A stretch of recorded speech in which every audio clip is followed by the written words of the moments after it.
আসসালামু আলাইকুম। ডক্টর মোহাম্মদ ইউনূস এবং তারেক রহমানের মধ্যকার যে আলোচনা তার একটি অংশ গোপনে হয়েছে, 1-to-1 হয়েছে, এবং সে বিষয় নিয়ে আমি গতকাল বেশ কিছু প্রশ্ন তুলেছিলাম এবং সেই প্রশ্নগুলোই এখন মানুষের মুখে মুখে রটছে। অনেক ধরনের গুঞ্জন শুরু হয়েছে। এর কতখানি গুজব, কতখানি সত্যতা আছে এর মধ্যে আমি নিশ্চিত নই।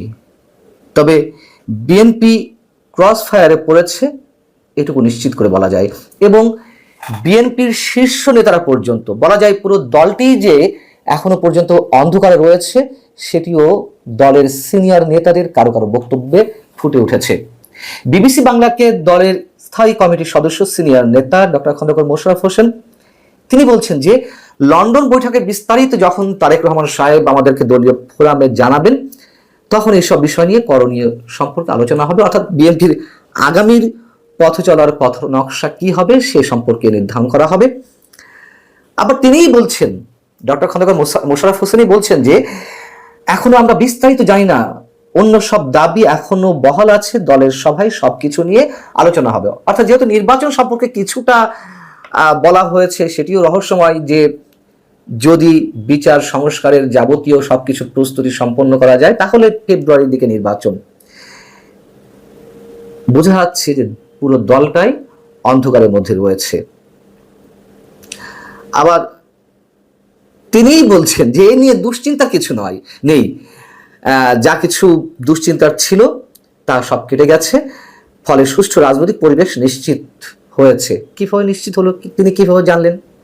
সংবাদ সম্মেলনে সরকারের প্রতিনিধি এবং বিএনপির প্রতিনিধি যা বলেছেন আমরা সেটুকুর উপরেই সবকিছু নির্ভর করে থাকবো? নিশ্চয়ই না। সেই জায়গা থেকেই যে প্রশ্নগুলো আমি তুলেছিলাম 13ই জুন রাতেই বৈঠকের পরে, সেইগুলোই এখন রাজনৈতিক দলগুলোর মধ্যেও প্রশ্ন আকারে উঠছে, গুঞ্জন আকারে ছড়াচ্ছে। যেমন বিপ্লবী ওয়ার্কার্স পার্টির সাধারণ সম্পাদক সাইফুল হক তিনিও গণমাধ্যমকে বলেছেন, বিবিসিকে বলছেন যে পর্দার আড়ালে এমন কিছু নেগোসিয়েশন হয়েছে যাতে বিএনপিকে কিছু ছাড় দিতে হয়েছে। আবার বাংলাদেশের কমিউনিস্ট পার্টি সিপিবি দাবি জানিয়েছে বৈঠকে কি আলোচনা হয়েছে তার সব কিছু খোলাসা করার। যে কানাঘুষাগুলো চলছে সামাজিক যোগাযোগ মাধ্যমে, নানান ধরনের কথাবার্তা তো চলছে, তার কিছু বিষয় যদি আপনাদের সামনে তুলে ধরি, এবং এগুলো আমরা গুজব আকারে উড়িয়ে দিতে পারি না, আবার সত্য হিসেবে, সম্পূর্ণ সত্য হিসেবে অবশ্যই ধরে নিতে চাই না এখনো পর্যন্ত, তারপরেও বিষয়গুলো আলোচনা আসছে। যেমন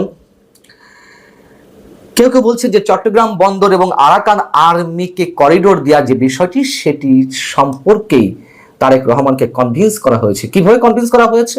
বলা হচ্ছে যে যা গেজ করা হচ্ছে, মানুষের যে পারসেপশন, বলা হচ্ছে যে নিকট ভবিষ্যতে বিএনপি ক্ষমতায় এলে জনগণের তরফে এর দায় যেন বিএনপির উপর না বর্তায়, এই জন্যই ডক্টর মোহাম্মদ ইউনূস সরকার এগুলো করে দিতে চায়, বা পশ্চিমাদের হাতে বন্দর পরিচালনার দায়িত্ব দিতে চায় বা বন্দর ইজারা দিতে চায়, এবং আরাকান আর্মিকে করিডোর দিয়ে যুক্তরাষ্ট্রের যে এজেন্ডাগুলো রয়েছে সেগুলো বাস্তবায়ন করা হবে।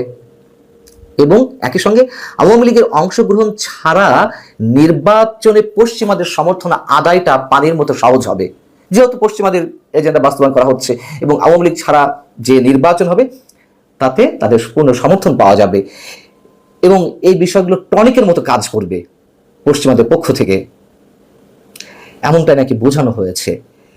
আরো যেটি বলা হচ্ছে যে প্রকাশ্যে জনাব তারেক রহমান এবং ডক্টর মোহাম্মদ ইউনূসের মধ্যে নির্বাচন নিয়ে কথা হলেও প্রকৃতপক্ষে ডক্টর মোহাম্মদ ইউনূস সাহেব নির্বাচন দিতে চান 2026 জুনে গিয়েই। তিনি এপ্রিলে বলেছেন জাতির উদ্দেশ্যে ভাষণে, তার আরো 2 মাস পর হয়তো জুনে নির্বাচন দেবেন। যদিও অনেকে বলেন যে নির্বাচন আদৌ এই সরকারের অধীনে হবে কিনা তা নিয়ে যথেষ্ট সন্দেহ রয়েছে। যা হোক, যেগুলো ছড়াচ্ছে, এক্ষেত্রে তিনি সাবেক প্রধানমন্ত্রী শেখ হাসিনা এবং আওয়ামী লীগের নেতৃবৃন্দের বিচার সম্পূর্ণ করার অজুহাত দাঁড় করিয়েছেন যে জুনের মধ্যে জুনের আগে নির্বাচন দেওয়া হলে এই বিষয়গুলো সম্পন্ন করা সহজ হবে না।